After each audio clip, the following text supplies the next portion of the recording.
السلام علیکم دوستو، میرا نام ہے نیاز اور آپ دیکھ رہے ہیں اسلامک اردو نیٹ ورک۔ دوستو، ہم سب یہ جانتے ہیں کہ سب سے پہلے کعبہ کو مکہ میں ابراہیم علیہ السلام نے بنایا تھا، لیکن یہودی اور عیسائی جو ابراہیم علیہ السلام کو ایک سچا پیغمبر مانتے ہیں، وہ ساری عزت سارے احترام یروشلم شہر کو دیتے ہیں اور مکہ کو صرف ایک عام سا شہر کہتے ہیں، اور کہتے ہیں کہ مکہ کا اور ابراہیم علیہ السلام کا ان کے خدا سے کوئی بھی تعلق نہیں ہے۔ لیکن تورات میں کلیئرلی لکھا ہوا ہے کہ مکہ میں ہی خدا کا گھر ہے۔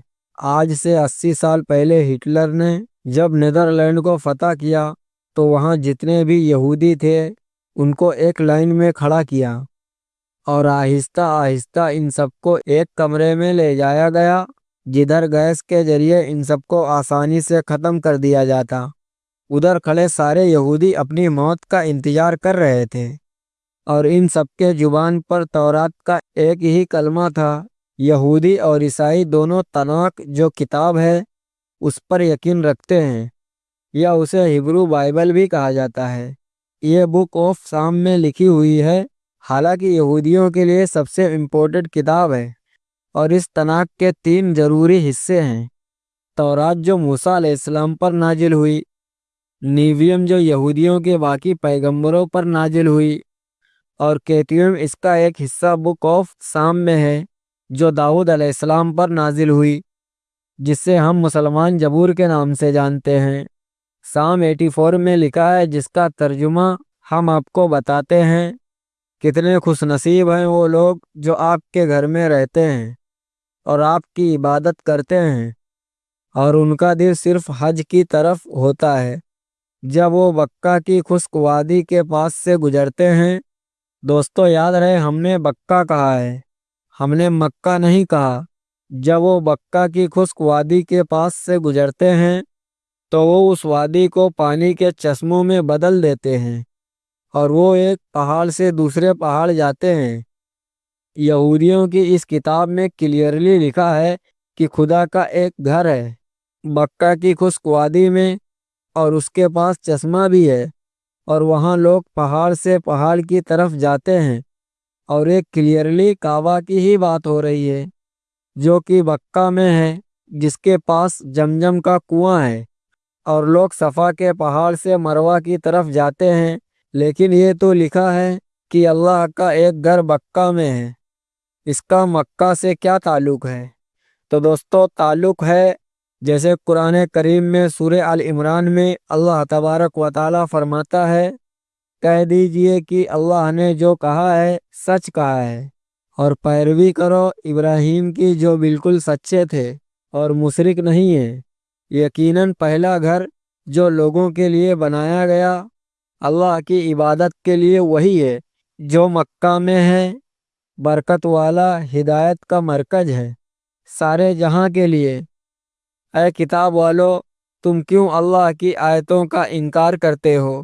قرآن میں اور تورات میں دونوں میں ہی بکہ کو مکہ کہا گیا ہے، کیونکہ بکہ مکہ کا ہی پرانا نام ہے۔ مسلمانوں کا پہلا قبلہ مکہ نہیں بلکہ یروشلم کا بیت المقدس تھا۔ ایک دن مدینہ میں آپ صلی اللہ علیہ وسلم مسجد میں نماز پڑھ رہے تھے کہ اچانک اللہ کی طرف سے اشارہ ہوا اور کہا کہ جہاں بھی ہو اپنا رخ بیت المقدس سے پھیر کر مکہ میں کعبہ کی طرف کرو۔ آپ صلی اللہ علیہ وسلم نے نماز کے دوران ہی کعبہ کی طرف ٹرن ہوئے، اور پیچھے کھڑے سارے صحابہ نے بھی ایسا ہی کیا، اور اس طرح پہلی دفعہ مسلمانوں کا ایک نیا قبلہ بنا۔ اور یہودیوں نے کہا مسلمانوں نے اپنا اصلی قبلہ بیت المقدس چھوڑ کر پتہ نہیں کہاں سے ایک نیا قبلہ ایجاد کر لیا ہے۔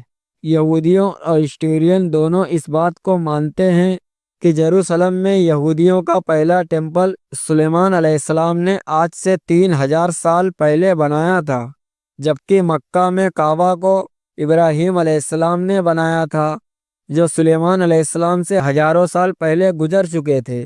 تو مسلمانوں نے کوئی نیا قبلہ ایجاد نہیں کیا بلکہ اصلی قبلہ کی طرف واپس گئے ہیں۔ یہودی مذہب میں ابراہیم علیہ السلام نے اسماعیل علیہ السلام اور ان کی ماں ہاجرہ کو ریگستان میں چھوڑ دیا، جس کو آج بہت سارے ہسٹورین حجاز کا علاقہ سمجھتے ہیں، اور اسی میں بقہ بھی آتا ہے۔ یہودیوں کے ریلیجن میں اسماعیل علیہ السلام کو اتنی امپورٹنس نہیں دی جاتی ہے جتنی اسحاق علیہ السلام کو دی جاتی ہے، اور وہ کہتے ہیں کہ ابراہیم علیہ السلام کو اسحاق علیہ السلام کو ذبح کرنے کا حکم دیا گیا تھا، اسماعیل علیہ السلام کو نہیں۔ لیکن وہ ہمیشہ سے اسماعیل علیہ السلام اور ان کی اولاد کو نیک اور سچے لوگ سمجھتے تھے۔ کعبہ کو بنانے سے پہلے مکہ کا پہلا نام بقہ تھا، اور یہ زیادہ تر اسماعیل علیہ السلام کی اولادیں ہی تھیں۔ جیسے جیسے وقت گزرتا گیا، آہستہ آہستہ باقی سارے اور بھی بقہ میں رہنے لگے، اور یہاں کا نام بقہ سے مکہ میں بدل دیا گیا۔ آہستہ آہستہ لوگ اصلی مذہب کو چھوڑ کر بتوں کی عبادت کرنے لگے، اور کعبہ کو بھی عجیب عجیب بتوں سے بھر دیا گیا۔ رسول صلی اللہ علیہ وسلم کی عمر مبارک جب 35 سال کی تھی تو ایک دن بارش کی وجہ سے کعبہ کی چھت اچانک سے گر جاتی ہے، اور مکہ کے لوگوں نے کعبہ کو دوبارہ بنانے کا ارادہ کر لیا، لیکن صرف حلال پیسوں سے۔ جیسے ہی وہ کعبہ کی ٹوٹی دیوار بنانے لگے تو انہیں دیوار پر کچھ لکھا ہوا دکھ گیا جو بہت عجیب تھا۔ انہوں نے یہ پڑھنے کی کوشش کی، لیکن عربی میں نہیں بلکہ کسی اور زبان میں یہ لکھا ہوا تھا۔ آخر ایک یہودی نے آ کر ان کو بتایا کہ یہودیوں کی زبان ہے، اور اس پر لکھا ہے I am Allah the Lord of the مکہ، اور یہ میں نے تب بنایا جب میں نے آسمان اور زمین اور چاند اور سورج کو بنایا تھا، اور یہ تب تک قائم رہے گا جب تک اس کے 2 پہاڑ قائم ہیں۔ اور آج بھی کعبہ کے غلاف کے اوپر بقہ نہیں بلکہ مکہ لکھا گیا ہے۔ کعبہ کو جب دوبارہ مکہ والوں نے بنانا شروع کیا تو تب بھی وہ بتوں سے بھرا ہوا تھا۔ کعبے کی چابی عثمان بن طلحہ کے پاس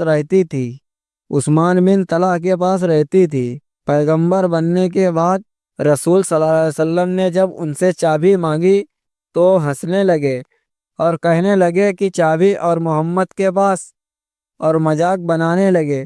تو آپ صلی اللہ علیہ وسلم نے کہا کہ یاد رکھو، ایک دن ایسا آئے گا کہ چابی میرے پاس رہے گی، اور جسے میں چاہوں گا وہ چابی دوں گا۔ تو قریش نے کہا کہ وہ دن سب سے بدترین دن ہوگا۔ تو رسول صلی اللہ علیہ وسلم نے کہا کہ نہیں نہیں، وہ دن قریش کے لیے سب سے عزت والا دن ہوگا۔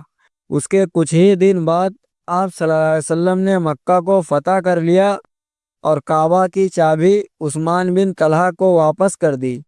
اس کے بعد مسلمان عرب کی سب سے طاقتور فوج بن گئے۔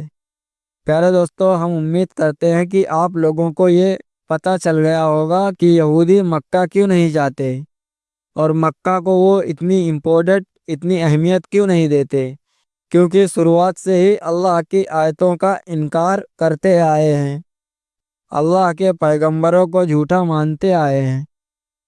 دوستو، اگر آپ کو اس طرح کی انٹرسٹنگ ویڈیوز چاہیے تو آپ ہمارے اس چینل کو سبسکرائب ضرور کیجئے۔